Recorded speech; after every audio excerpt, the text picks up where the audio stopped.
రెండవ దినవృత్తాంతముల గ్రంథము 20వ అధ్యాయము. ఇది అయిన తరువాత మోయాబీయులను, అమ్మోనీయులను, మెయోనీయులలో కొందరును దండెత్తి యెహోషాపాతు మీదికి వచ్చిరి. అంతలో కొందరు వచ్చి, సముద్రము ఆవల నుండి సిరియనుల తట్టు నుండి గొప్ప సైన్యమొకటి నీ మీదికి వచ్చుచున్నది, చిత్తగించుము. వారు హససోన్ తామారు అను ఎన్గేదీలో ఉన్నారని యెహోషాపాతునకు తెలియజేసిరి. అందుకు యెహోషాపాతు భయపడి యెహోవా యొద్ద విచారించుటకు మనస్సు నిలుపుకొని యూదా ఎంతటా ఉపవాస దినము ఆచరింపవలెనని చాటింపగా, యూదావారు యెహోవా వలన సహాయమును వేడుకొనుటకై కూడుకొనిరి. యెహోవా యొద్ద విచారించుటకు యూదా పట్టణములన్నిటిలో నుండి జనులు వచ్చిరి. యెహోషాపాతు యెహోవా మందిరములో క్రొత్త శాల ఎదుట సమాజముగా కూడిన యూదా యెరూషలేముల జనుల మధ్యను నిలువబడి, మా పితరుల దేవా యెహోవా, నీవు ఆకాశమందు దేవుడవై ఉన్నావు. అన్యజనుల రాజ్యములను ఏలువాడవు నీవే. నీవు బాహుబలము కలవాడవు, పరాక్రమము కలవాడవు. నిన్నెదిరించుటకు ఎవరికినీ బలము చాలదు. నీ జనులైన ఇశ్రాయేలీయుల ఎదుట నుండి ఈ దేశపు కాపురస్తులను తోలివేసి, నీ స్నేహితుడైన అబ్రహాము యొక్క సంతతికి దీనిని శాశ్వతముగానిచ్చిన మా దేవుడవు నీవే.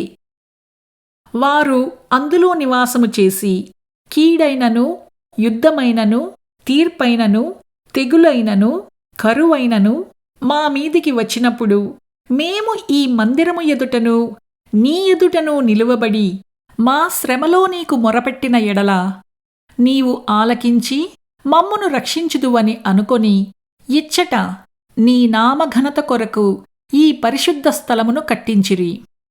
నీ పేరు ఈ మందిరమునకు పెట్టబడెను కదా.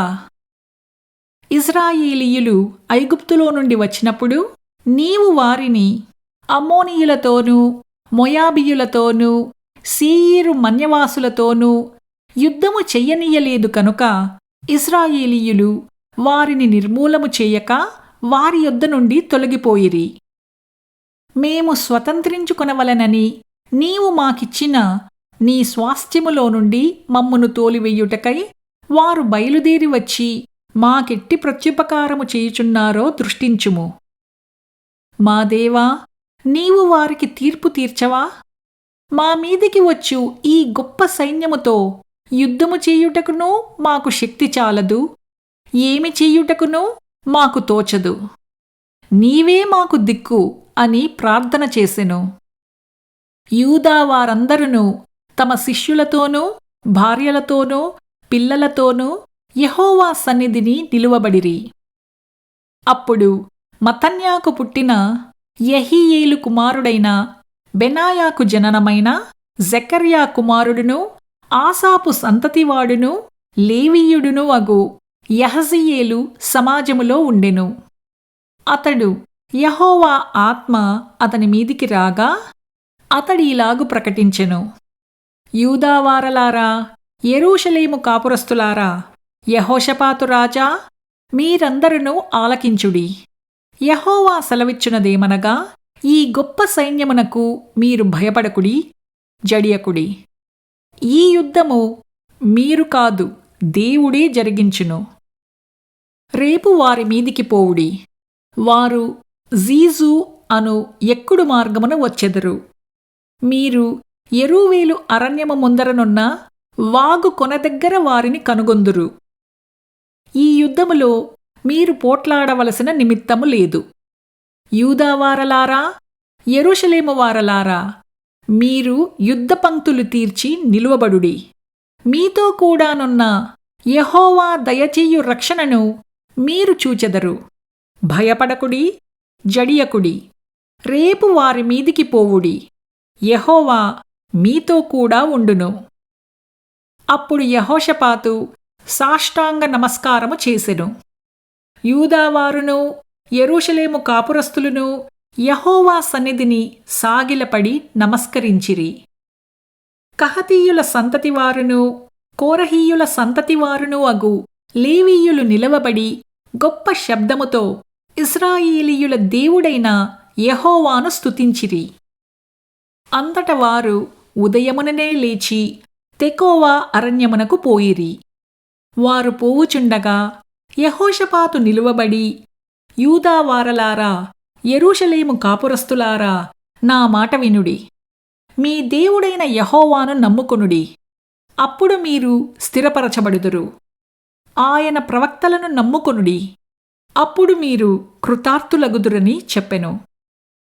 మరియు అతడు జనులను హెచ్చరిక చేసిన తరువాత యెహోవాను స్తుతించుటకు గాయకులను ఏర్పరచి, వారు పరిశుద్ధాలంకారములు ధరించి సైన్యము ముందర నడుచుచూ, యెహోవా కృప నిరంతరముండును, ఆయనను స్తుతించుడి అని స్తోత్రము చేయుటకు వారిని నియమించెను. వారు పాడుటకును స్తుతించుటకును మొదలుపెట్టగా యెహోవా యూదావారి మీదికి వచ్చిన అమ్మోనీయుల మీదను, మోయాబీయుల మీదను, శేయీరు మన్యవాసుల మీదను మాటుగాండ్రను పెట్టెను కనుక వారు హతులైరి. అమ్మోనీయులను, మోయాబీయులను, శేయీరు మన్యవాసులను బొత్తిగా చంపి నిర్మూలము చేయవలనని పొంచియుండి వారి మీద పడిరి. వారు శేయీరు కాపురస్తులను కడముట్టించిన తరువాత తమలో ఒకరినొకరు చంపుకొనుటకు మొదలుపెట్టిరి. యూదావారు అరణ్యమందున్న కాపరుల దుర్గము దగ్గరకు వచ్చి సైన్యము తట్టు చూడగా వారు శవములై నేలపడి ఉండిరి. ఒక్కడునూ తప్పించుకొనలేదు. యెహోషాపాతును అతని జనులును వారి వస్తువులను దోచుకునుటకు దగ్గరకు రాగా ఆ శవముల యొద్ద విస్తారమైన ధనమును, ప్రశస్తమైన నగలునూ కనపడెను. వారు తమకిష్టమైనంత మట్టుకు తీసుకొని తాము కొనిపోగలిగిన దానికంటే ఎక్కువగా ఒలుచుకునిరి. కొల్ల సొమ్ము అతి విస్తారమైనందున దాని కూర్చుటకు 3 దినములు పట్టెను. 4వ దినమున వారు బెరాకా లోయలో కూడిరి. అక్కడ వారు యెహోవాకు కృతజ్ఞతాస్తుతులు చెల్లించినందున నేటి వరకును ఆ చోటికి బెరాకా లోయ అని పేరు.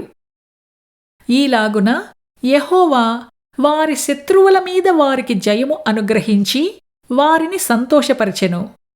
కనుక యెరూషలేమునకు ఉత్సవముతో మరలవలెనని యూదావారును, యెరూషలేము వారును వారందరికి ముందు యెహోషాపాతును సాగివెళ్ళిరి. వారు యెరూషలేములోనున్న యెహోవా మందిరమునకు స్వరమండలములను, సితారాలను వాయించుచు బూరలు ఊదుచూ వచ్చిరి. ఇశ్రాయేలీయుల శత్రువులతో యెహోవా యుద్ధము చేసెనని దేశముల రాజ్యముల వారందరూ వినగా దేవుని భయము వారందరి మీదికి వచ్చెను. ఈ ప్రకారము అతని దేవుడు చుట్టూనున్న వారిని జయించి అతనికి నెమ్మదిననుగ్రహింపగా యెహోషాపాతు రాజ్యము నిమ్మలముగా ఉండెను. యెహోషాపాతు యూదా రాజ్యమును ఏలెను. అతడు ఏలనారంభించినప్పుడు 35 సంవత్సరముల వాడై యెరూషలేములో 25 సంవత్సరములు ఏలెను. అతని తల్లి షిల్హీ కుమార్తె. ఆమె పేరు అజూబా. అతడు యెహోవా దృష్టికి యథార్థముగా ప్రవర్తించి తన తండ్రి అయిన ఆసా మార్గమందు నడుచుచూ దానిలో నుండి తొలగిపోకుండెను. అయితే అప్పటికింకనూ జనులు తమ పితరుల దేవుని వెదకుటకు తమ హృదయములను స్థిరపరచుకునలేదు. అతడు ఉన్నత స్థలములను తీసివేయలేదు. యెహోషాపాతు చేసిన కార్యములన్నిటిని గూర్చి హనానీ కుమారుడైన ఏహూ రచించిన గ్రంథమందు వ్రాయబడియున్నది. ఈ ఏహూ పేరు ఇశ్రాయేలీయుల రాజుల గ్రంథమందు కనపడుచున్నది.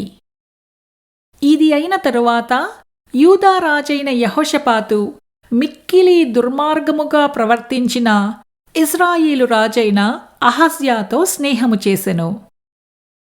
తర్షీషునకు పోదగిన ఓడలను చేయింపవలెనని యెహోషాపాతు అతనితో స్నేహము చేయగా వారు ఏసోన్గెబెరులో ఆ ఓడలను చేయించిరి. అప్పుడు మారేషావాడును దోదావాహు కుమారుడును అగు ఎలియేజరు, నీవు అహజ్యాతో స్నేహము చేసుకుంటివి కనుక యెహోవా నీ పనులను భంగము చేయునని యెహోషాపాతు మీద ప్రవచనమొకటి చెప్పెను. ఆ ఓడలు తర్షీషునకు వెళ్ళజాలకుండా బద్దలైపోయెను.